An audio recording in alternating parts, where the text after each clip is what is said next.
6-7 سال پہلے کی بات بتا رہا ہوں، تو بمبئی جاتا نہیں ہوں، محرم میں تقریر کرنے جاتا تھا۔ تو ایک دفعہ میں بھساور میں ٹرین پہ آ رہا تھا پشپک سے، جو بمبئی آواز جاتے ہیں وہ لوگ جانت ہوئی ہیں، جیسے بمبئی میں ٹرین پر چڑھو ایسے چھکا لوگ آ جاتے ہیں اور تاڑی بجا بجا پیسہ وصولت۔ ہمرو ڈبہ میں آئے تو ہم بیٹھے رہے، اور جو بیٹھے رہے سب سے تاڑی بجا بجا پیسہ لی، ہم سے نہیں بولے۔ جب چلے گئے تو بیٹھے رہے، جو ہم سب کہیں مولانا صاحب آپ سے نہیں مانگی۔ ہم کہا جب کا اپنے اسٹاف سے کام ہو ہی جاتے تو دوسرے میں یہاں کاہے گھسی؟ ہر آدمی اپنے اسٹاف میں رہا تھا۔ جہاں ہم تقریر شروع کری تھے پھر کوئی کہتے آواز بڑھاؤ، کوئی کہتے کچھ بڑھاؤ، بس سب معاملہ وہیں گڑبڑائے جاتے۔ بڑھیا بڑھیا میک چلا کر رہا تھا۔ عشق نبی نے دل کو میرے دل بنا دیا۔ کم کر دو بھیا۔ عشق نبی نے دل کو میرے دل بنا دیا، اور محشر میں منہ دکھانے کے قابل بنا دیا۔ محشر میں منہ دکھانے کے قابل بنا دیا۔ اور آئے نہ تھے حضور مگر ان کا چرچا تھا۔ حضور آئے نہیں تھے لیکن سب نبیوں نے حضور کا چرچا کیا۔ حضرت سلیمان علیہ السلام نبی بھی تھے اور پوری دنیا کے بادشاہ بھی تھے، ایک ملک کے نہیں، پوری دنیا کی حکومت اللہ نے ان کو دیا تھا۔ اور انسان ہی کے بادشاہ نہیں تھے بلکہ جناتوں کے بھی تھے، چرند پرند چڑیوں کے بھی بادشاہ تھے، ہوا کے بھی بادشاہ تھے، یہ سب ان کی حکومت میں چلتے تھے۔ آج ایک کوئی موکل اگر کونوں جنات کا سے لیے تھے تو پوری دنیا ٹھگت گھومت کہ ہمارے پاس جنات ہیں، اور موقع پائے کہ جنات وہو کے نٹی دبائے دیتے اگر بندھیج نہیں کرے۔ اور حضرت سلیمان علیہ السلام جناتوں کے بادشاہ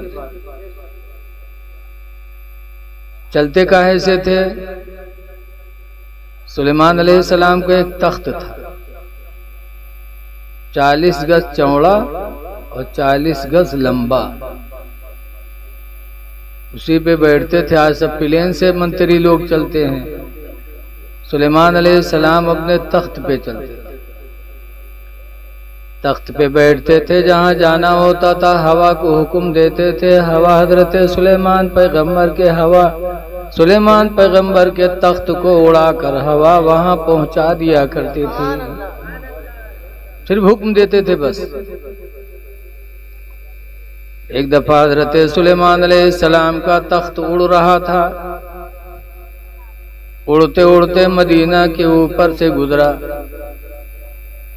جب مدینے کے اوپر سے گزرا، حضرت سلیمان نے مدینہ کو دیکھا تو کہا تھا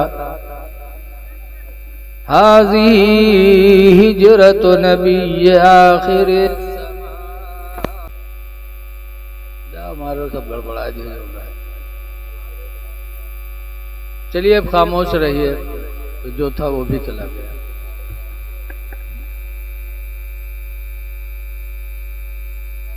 سلیمان علیہ السلام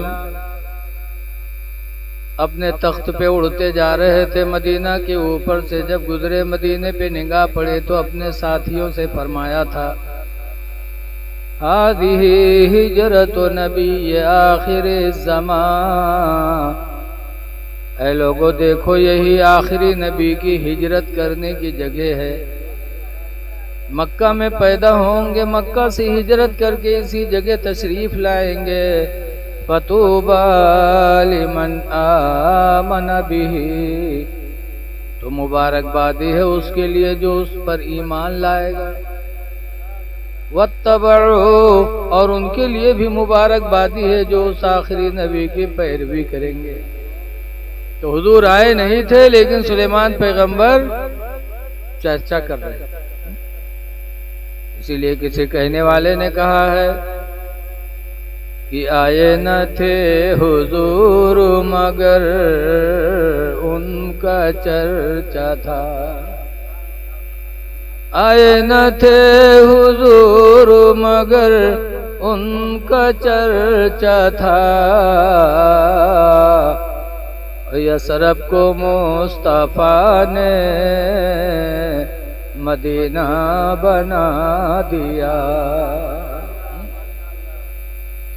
اچھا ایک بات بتاؤ، آج لوگ کہتے ہیں کہ بڑا ترقی پر زمانہ، سائنس والے بڑے ترقی پر، سائنس والے پلین اڑا رہے ہیں، تو پلین میں انجن بھی، پیٹرول بھی پڑتا ہے، ڈرائیور بھی ہے، نیٹ ورک بھی ہے، ساری چیز، تب جا کے پلین اڑتا ہے۔ یکو اگر گڑبڑا جائے تو سب کے معاملہ ختم۔ بولو پیٹرول ختم ہو جائے تو گرنا ہی گرنا ہے، ڈرائیور پگلیا جائے تو گرنا ہے، نیٹ ورک گڑبڑ ہو جائے تو گرنا ہے، انجن فیل ہو جائے تو گرنا ہے۔ ان چار چیزوں کے بعد آج پلین اڑتی ہے تو لوگ کہتے ہیں سائنس ترقی پر ہے۔ ارے اللہ کے نبی حضرت سلیمان علیہ السلام نے اپنے تخت کو اڑایا تھا، کوئی انجن نہیں تھا، نہ کوئی پیٹرول، نہ کوئی ڈرائیور، نہ کوئی نیٹ ورک۔ بس چھوڑ دو بھیا، بہت اچھا، چلے آؤ۔ بس اب کوئی وہاں ہاتھ نہ لگا، درود شریف پڑھ لیجیے۔ صلی اللہ علیہ نبی الامی وعلی آلہ وصحبہ بارک وسلم، صلاۃ و سلام علیک یا سیدی یا رسول اللہ صلی اللہ علیہ وسلم۔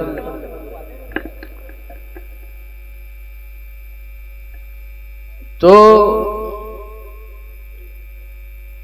ترقی آج نہیں ہے، ترقی نبیوں کے زمانے میں تھی۔ آج ہم لوگ موبائل لگاتے ہیں تو سعودی سے بات ہوتی ہے تو تعجب کرتے ہیں، ارے بیچ میں تارو نہیں ہے، اور ہیاں بیٹھے گھر میں ہوا سعودی میں سنتا ہے، کتنا ترقی پہ زمانہ ہے۔ لیکن آج موبائل آپ کے پاس ہے، جس سے بات کرنا اس کے پاس بھی موبائل کا ہونا ضروری ہے، نہ ہوگا تو کیسے بات کرو گے؟ دونوں میں چارج بھی ہونا ضروری ہے، پیسہ بھی ہونا ضروری ہے، موبائل کا صحیح ہونا بھی ضروری ہے، تب ہم لوگ بات کرتے ہیں، تب بھی کہتے ہیں سائنس ترقی پر ہے۔ لیکن حضرت عمر فاروق اعظم رضی اللہ عنہ کے زمانے میں مدینے سے کئی میل دوری پر ایک جنگ ہو رہی تھی نہاوند میں، اور پہاڑ کے پیچھے دشمن پہاڑ کے پیچھے جمع ہو کر مسلمانوں پہ حملہ کرنے والے تھے، اور مسلمان ہار جاتے۔ حضرت عمر رضی اللہ عنہ مدینے میں جمعہ کی نماز کا خطبہ دے رہے،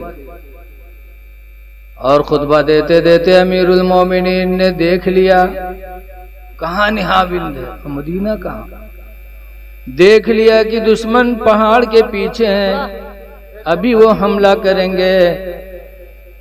تو مسلمانوں کی فوج کے امیر تھے حضرت ساریہ۔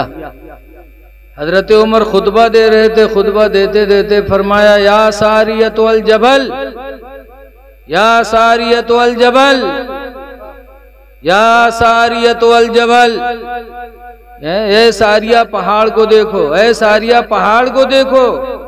حضرت ساریہ کہتے ہیں امیر المومنین کی آواز ہم نے نہاوند میں سنی، فوراً ہم نے اپنے لشکر کو پہاڑ کے پیچھے کیا اور دشمنوں پر حملہ کیا، اور اللہ تعالیٰ نے ہمیں جنگ میں کامیابی عطا فرمائی۔ کہاں تھا موبائل اس ٹائم، کہاں تھا نیٹ ورک؟ لیکن حضرت عمر نے بغیر موبائل کے حضرت نہاوند میں حضرت ساریہ سے بات کی، نہ ان کے پاس موبائل نہ ادھر موبائل، اور بات ہو رہی ہے، بات سنی بھی جا رہی ہے۔ جو آج سائنس والے کر رہے ہیں اس کو اللہ والوں نے پہلے ہی کر کے دکھا دیا۔ اسی لیے لوگوں، ہمارا ایمان ہے کہ دنیا میں اللہ تعالیٰ نے سب سے زیادہ عقل مند نبیوں کو بنایا۔ نبیوں کے بعد نبی کے صحابہ پوری دنیا سے عقل مند تھے۔ آج ڈاکٹر کے پاس دوا لے جاؤ، دوا لے کے آؤ، دوسرے دن نہیں فائدہ ہوا ہو تو ڈاکٹر صاحب دوسر کہہ دی گولی لے جاؤ، پھر گئے نہیں فائدہ ہوا تو کہیں عقاب لے کے جاؤ، روز بدلت ہے دوا۔ حضور صلی اللہ علیہ وسلم کے سامنے ایک صاحب گئے، کہا حضور میرا پیٹ خراب ہے، جھڑ رہا ہے، تو سرکار نے فرمایا شہد پیو، اس کی ہی اصلہ اس کو شہد پلاؤ۔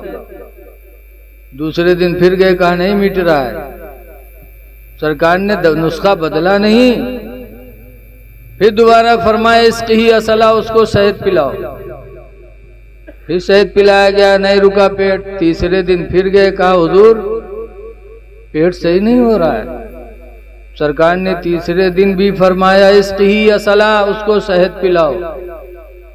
پھر سرکار فرماتے کذب البطن، پیٹ جھوٹا ہے اور اللہ نے اس میں شہد میں شفا رکھا ہے، یہ حق ہے، پیٹ جھوٹا ہے، جا کے شہد پلاؤ۔ پھر چوتھے دن جو شہد پلایا گیا تو اس کا پیٹ صحیح ہو گیا۔ تو میرے نبی تو ایسے ڈاکٹر تھے کہ نسخہ بدلتے نہیں تھے۔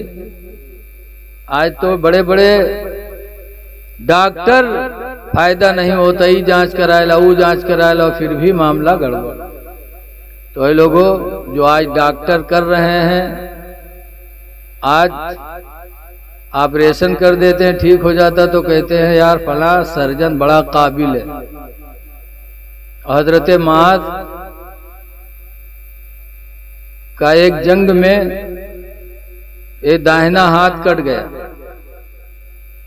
تو لٹک رہا تھا، تو اس کو پیر سے دبا کے الگ کر کے پھینک دیا اور بائیں ہاتھ سے لڑتے رہے، اور جب جنگ ختم ہو گئی تو ہاتھ اٹھا کے لائے، کہا اللہ کے رسول میرے جسم سے یہ ہاتھ الگ ہو گیا۔ سرکار نے وہ ہاتھ رکھا وہیں لگایا اور اپنا ہاتھ پھیرا تو معاذ کا ہاتھ پھر پہلے ہی کی طرح ہو گیا، اور پھر اس ہاتھ سے کئی جنگ لڑے معاذ۔ تو آج کا کوئی ڈاکٹر میرے نبی کا مقابلہ نہیں کر سکتا، نہ کسی صحابی کا کوئی مقابلہ کر سکتا ہے۔ اے لوگوں، مذہب اسلام سب سے سچا مذہب ہے، سب سے اچھا مذہب ہے، لیکن آج افسوس ہے کہ اس پر ہم عمل نہیں کر پاتے۔ اللہ قرآن کریم میں فرماتا فَبِأَيِّ آلَاءِ رَبِّكُمَا تُكَذِّبَانِ، اے میرے بندے تم اپنے رب کی کن کن نعمتوں کو جھٹلاؤ گے؟ اللہ نے کتنی نعمتیں تم پر دی، ایک دفعہ نہیں کہا، یہ آیت کریمہ سورہ رحمان میں بار بار آئی۔ فَبِأَيِّ آلَاءِ رَبِّكُمَا تُكَذِّبَانِ، تم اپنے رب کی کن کن نعمتوں کو جھٹلاؤ گے؟ آج ہم اپنے رب کی نعمت کا شکر ادا نہیں کر پاتے۔ آنکھ ہے، ہاتھ ہے، پیر ہے، زبان ہے، سب خدا کی نعمت ہی تو ہے۔ ایک نس تھوڑی سی چپک جاتی ہے تو پھر اس کے لیے کتنی مصیبت ہوتی ہے، لیکن آج پریشان ہے کہ ہم منتری نہیں بن پائے، اللہ ہم کا ودھائک نہیں بنا دیں، پردھان نہیں بنا دیں۔ ارے پردھانی ملے نہ ملے، ودھائکی ملے نہ ملے، اپنا جسم سلامت ہے، یہی سب سے بڑی خدا کی نعمت ہے۔ تم کن کن نعمتوں کا شکر ادا کرو گے؟ شکر ادا کرو اپنے رب کی نعمتوں کا۔ لیکن آج ہمارا حال کیا ہے؟ اعلیٰ حضرت امام اہل سنت رضی اللہ عنہ فرماتے ہیں کہ رزق خدا کھایا کیا اور فرمان حق ٹالا کیا۔ اے بھئی فون بند کر دے یار، آگے سامنے بیٹھ کے بات کر رہے یار، سن بھی نہیں رہے، سننے بھی نہیں دے رہے، تھوڑی دیر فون بند کر دے۔ رزق خدا کھایا کیا اور فرمان حق ٹالا کیا. ہم اللہ کی روزی تو کھا رہے ہیں اور اللہ کے فرمان کو ٹالتے جا رہے ہیں. نہ ہماری نمازیں ہو رہی ہیں. ہم اسلام سے کتنا دور ہیں. رزق خدا کھایا کیا اور فرمان حق ٹالا کیا. رزق خدا کھایا کیا فرمان حق ٹالا کیا. اور شرم نبی خوف خدا یہ بھی نہیں وہ بھی نہیں. شرم نبی خوف خدا یہ بھی نہیں وہ بھی نہیں. نہ نبی سے شرم رہ گئی نہ خدا کا ڈر رہ گیا. طرح طرح کی نعمتیں ہم کھا رہے ہیں اور ہماری نمازیں چھٹ رہی ہیں. طرح طرح کی نعمتیں ہم کھا رہے ہیں اور جھوٹ بول رہے ہیں. طرح طرح کی نعمتیں کھا رہے ہیں اور دوسری کی ماں بہن پر غلط نگاہیں اٹھا رہے ہیں. طرح طرح کی نعمتیں کھا رہے ہیں اور قرآن کی ہم تلاوت نہیں کر پاتے. نہ نبی کی شرم رہ گئی نہ خدا کا ڈر رہ گیا. اس لیے اے لوگو محفل میلاد میں آیا کرو تو تھوڑا یہ نیت کر کے آیا کرو کہ الہی جو سنوں اس پر تو عمل کی توفیق عطا فرما. یہ محفلیں دین اسلام کے ترقی کی ذرائع ہیں. خوش نصیب ہیں جنہوں نے یہ محفل میلاد کیا ہے. لیکن آج افسوس ہے کہ بہت سے لوگ محفل میں نہیں آتے. کہتے کاجے ہوں جتہ مولوی بتائیے وطہ تو ہم جنتے ہیں. بتائیے علم کی کوئی حد ہے؟ علم کی کوئی حد نہیں.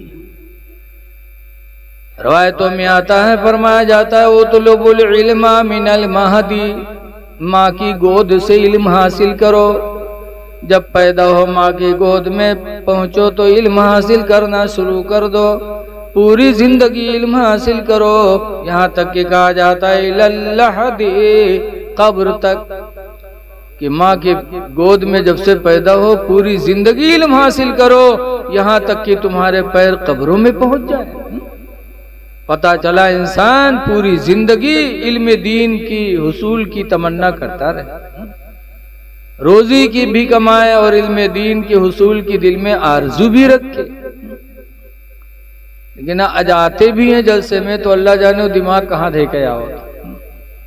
ایک جگہ اسے تھوڑے بہت آدمی میلاد میں رہے تو مولانا صاحب دیکھیں تو ان کا افسوس ہوا تو انہوں نے کہا ہائے افسوس اسلام کتنا پیچھے چلا گیا کہ اسلام کے ماننے والے نہیں رہ گئے. اسلام کتنا پیچھے ہو گیا. اور اسلام نام کے ایک آدمی پیچھے بیٹھ رہا ہے تو کہے سرے کا مولانا ہم کا پہچانا تھا کہا ہوئی تو پیچھے سے اٹھ کے بیچ میں آئے گا. اب مولانا کہا جانے کہ کاہے یہ اٹھ کے آوا ہے. تھوڑی دیر بعد پھر مولانا تقریر کرتے کرتے پھر کہتے ہائے افسوس اسلام کتنا پیچھے چلا گیا تو بیچ سے اٹھ کے آگے آئے گا.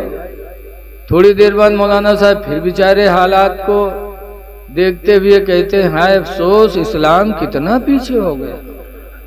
وہ کھڑا ہوئے گا کہ اس کا مولانا اب تو میرے کھوپڑی بیٹھ گئی پیچھے رہن بیچ میں آئے بیچ سے آگے آئے نا وہ کہا تو کتنا پیچھے ہو گیا.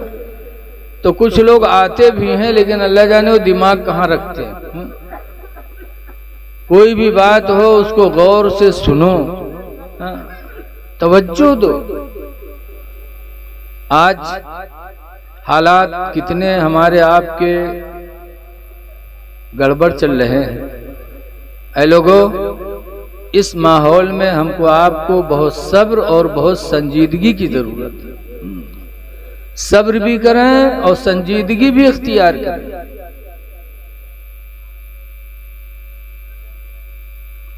لیکن دیکھا جاتا ہے ایک دوسرے کا دشمن. مدرسہ ہے مدرسہ چلانے والے بھی کچھ اپنے میں ہیں مدرسے کو بگاڑنے والے بھی اپنے ہی لوگوں میں ہیں. کچھ ہیں جو مسجد کو آباد کرنے والے ہیں، اور کچھ ایسے بد نصیب ہیں جو مسجدوں کو بھی گرانے کے چکر میں اپنی ہی سے ہمیشہ نقصان پہنچا ہے۔ اس لیے اللہ نے 4 دن کی زندگی دی ہے، اچھے اعمال کر لو تاکہ جب قبر میں جاؤ تو قبر کا انتظام کر کے جاؤ۔ اعلیٰ حضرت امام اہل سنت رضی اللہ عنہ فرماتے ہیں، لحد میں عشق رخ سہ کا داغ لے کے چلے، عشق رخ سہ کا داغ یعنی اپنے نبی کے عشق کا داغ لے کے قبر میں چلے۔ لحد مانے قبر، لحد میں عشق رخ سہ کا داغ لے کے چلے، اندھیری رات سنی تھی چراغ لے کے چلے۔ پتہ چلا قبر میں اگر روشنی ہوگی تو عشق رسول کی بنیاد پر، لہذا عشق کی دولت دل میں پیدا کرو، اس لیے کہ قبر بڑی وحشت کی جگہ ہے، اور جس کے دل میں عشق ہوگا اس کے قبر میں سرکار تشریف لائیں گے۔ اعلیٰ حضرت امام اہل سنت رضی اللہ تعالیٰ عنہ فرماتے ہیں کہ قبر میں لہرائیں گے تا حشر چشم نور کے، قبر میں لہرائیں گے تا حشر چشم نور کے، اور جلوہ فرما ہوگی جب طلعت رسول اللہ کی۔ تو عشق کرو گے تو نبی کی آمد ہوگی، چہرے پہ داڑھی رکھاؤ گے تو قبر منور ہوگی۔ افسوس آج ہمارا اسلامی بھائی دیکھنے میں لگتا ہی نہیں کہ کون۔ آج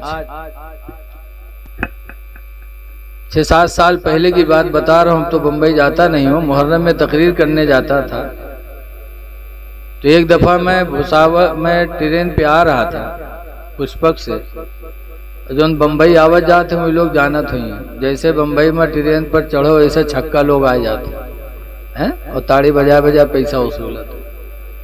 ہم لوگ ڈبہ میں آئے تو ہم بیٹھے رہے، اور جو ہم بیٹھے رہے سب سے تاڑی بجا پیسہ لی، ہم سے نہیں بولے۔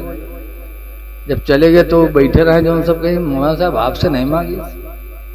ہم کہا جب کا اپنے اسٹاف سے کام ہو ہی جاتے تو دوسرے میں یہاں کاہے گھسی؟ ہر آدمی اپنے اسٹاف میں رہا تھا، آج کچھ پتہ نہیں چل رہا ہے۔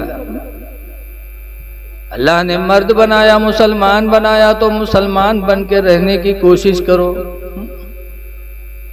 حدیث پاک میں عن ابن عباس قال رسول اللہ، حضرت ابن عباس سے روایت ہے، فرماتے اللہ کے رسول نے ارشاد فرمایا،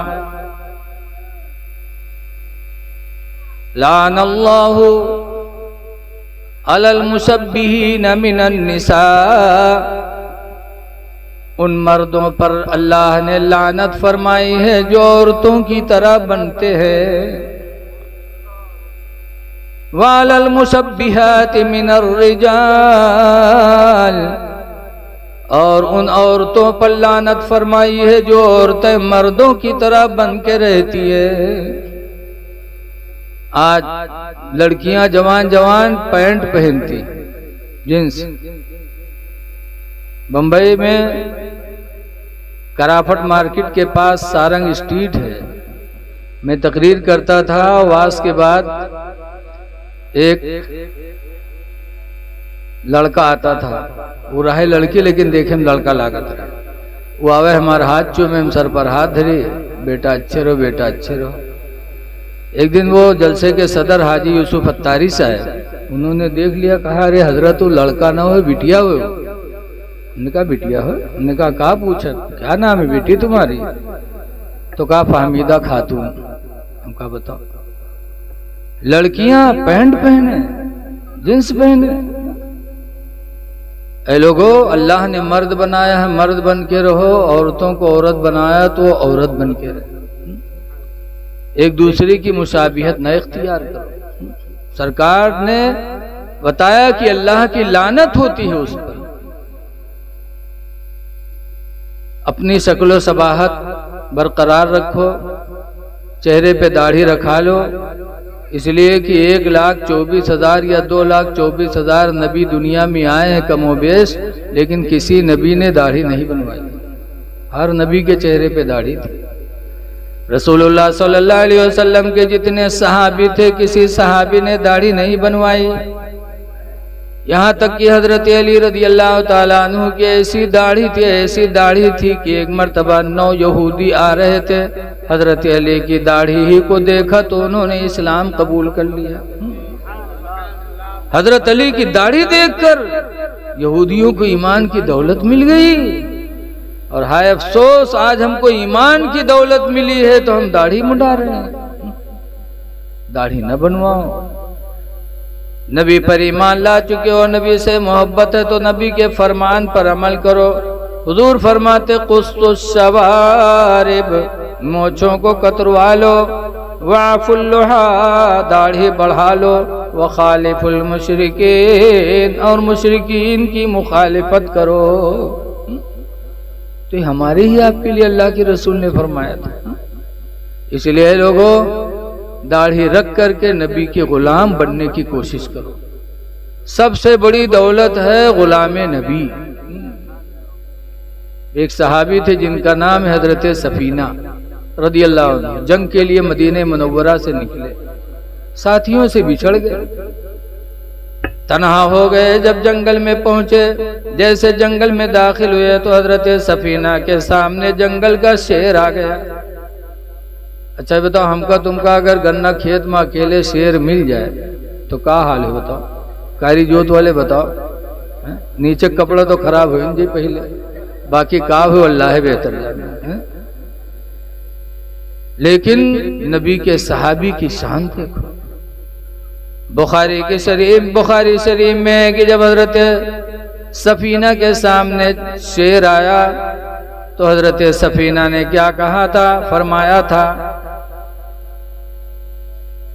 یا حارسو، یا ابا الحارس، اے جنگل کے شیر، انا مولا رسول اللہ، میں رسول اللہ کا غلام ہوں۔ کیا شان تھی صحابہ کو نبی کے غلامی پر۔ یہ نہیں کہا کہ میں نمازی ہوں، یہ نہیں کہا کہ میں حاجی ہوں، یہ نہیں کہا میں عالم ہوں، بلکہ کہا انا مولا رسول اللہ، میں رسول اللہ کا غلام ہوں۔ کیا ناز تھا صحابہ کو نبی کی غلامی پر۔ جب فرمایا میں نبی کا غلام ہوں تو حدیث میں فاقبل الاسد بسبسۃً، وہ شیر آگے بڑھا اپنی پونچھ کو ہلاتے بھی ہے، اور جانور پونچھ کا بھی ہلاتے جب کسی سے محبت کرتے۔ کتا کا دیکھ لو، ایک روٹی کا ٹکڑا دیو تو دیکھو جب تک کھائے ہو گئے پونچھ ٹن ٹن ٹن ٹن چلوے کری، بولو چلاتا کہ نہیں؟ وہ پونچھ اس کی جو چلتی ہے محبت کی دلیل ہے۔ وہ شیر آگے بڑھا، حدیث میں فقدم البسبسۃ، وہ شیر آگے بڑھا، وقبل قدمیہ، اور حضرت سفینہ کے پیروں کو آ کر اس نے چوم لیا، وقام الی جنبہ، اور چوم کر ان کے بغل میں کھڑا ہو گیا، وسار معہ، اور حضرت سفینہ کے ساتھ ساتھ وہ شیر جنگل میں چلنے لگا، یہ سوچ کر کے کہ نبی کے غلام جا رہے ہیں، کوئی جنگل کی کوئی چیز نبی کے غلام کو تکلیف نہ دے دے۔ یہ شان تھی صحابہ کی کہ جب نبی کے غلام بنے تو دنیا کی ہر چیز ان کی غلام ہو گئی، اور آج ہم نے نبی کی غلامی کو چھوڑا ہے۔ آج ہم پر ہر آدمی مسلط ہے۔